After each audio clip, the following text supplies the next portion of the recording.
বাবা নবীজি পত্র লিখেছেন, এতে মনে হয় মদিনার সবচেয়ে সৌভাগ্যবতী মেয়ে আমি।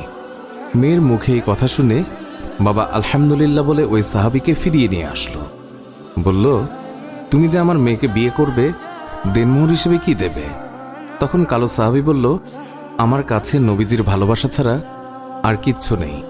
ওই মেয়েটি বলল, বাবা আপনার তো অনেক টাকা আছে, নবীজির ভালোবাসার জন্য কিছু টাকা দেনমোহরের জন্য ওকে দিয়ে দিন।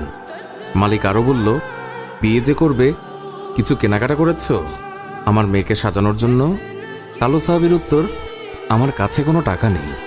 ওই মেয়েটি আবারও বলল, নবীজির ভালোবাসার জন্য বিয়ের কেনাকাটার জন্য ওই লোকটিকে কিছু টাকা দিয়ে দিন। অবশেষে নবীজির ভালোবাসার খাতিরে মালিক সাহাবীকে কিছু টাকা দিয়ে বলল, যাও বিয়ের বাজার করে নিয়ে এসো। আজকের ভেতরেই আমি নবীজির কথায় আমার সুন্দরী মেয়ের সাথে তোমার বিয়ে দেব। নবীজির কালো সাহাবী মনের আনন্দে বিয়ের বাজার করতে রওনা হলো। বাজারে গিয়ে কিছু কেনাকাটাও করে। হঠাৎ দেখল মানুষ দৌড়াদৌড়ি করছে। কালো সাহাবী বলল, কি হলো, সবাই এমন দৌড়াচ্ছে কেন? দোকানের মালিক বলল, তুমি যাই কিনবে তা পরে এসে কিনো।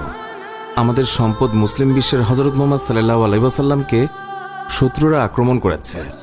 এই বলে দোকান বন্ধ করে চলে গেল। কালো সাহাবী অন্য দোকানে গিয়ে বিয়ের বাজারের টাকা দিয়ে একটি তরবারি কিনল। হঠাৎ আবার মনে হলো সেই মদিনার সুন্দরী মেয়ে তার জন্য অপেক্ষা করছে। তখন নিজেকে বোঝালো, যেই নবী না হলে আমি হতাম না, এই দুনিয়া হতো না, সেই নবীর চেয়ে সুন্দরী মেয়ে আমার কাছে বড় হয় কিভাবে? এই বলে নবীজির কালো সাহাবী তলোয়ারটি নিয়ে যুদ্ধের ময়দানে চলে গেল।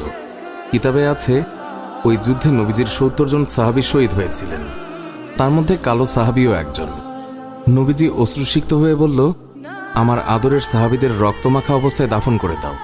কিয়ামতের ময়দানে আমি আল্লাহর দরবারে এই রক্তমাখা শরীর দেখিয়ে কোটি কোটি গুনাহগার উম্মতের নাজাতের দাবি করব।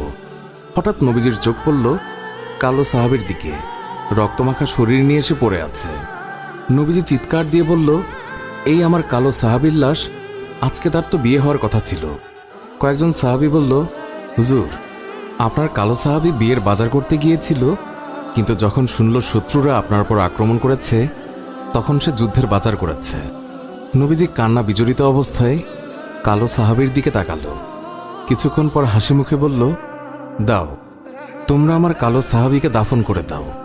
সাহাবীরা বলল, বেয়াদবি মাফ করবেন, আপনি কান্না অবস্থায় কালো সাহাবীর দিকে তাকালেন, আবার হাসি মুখে দাফন করতে বললেন, কারণ কি বলবেন হুজুর? নবীজি বললেন, তাহলে শোনো, আমার কালো সাহাবী বিয়ের বাজার দিয়ে যে যুদ্ধের বাজার করেছে, আমার ভালোবাসায় ইসলামের পথে শহীদ হয়েছে, আমি তাকে তাকিয়ে দেখি ওই হুরে মদিনা বেহেশতের হুর হয়ে তার সেবা করছে। সুবহানাল্লাহ।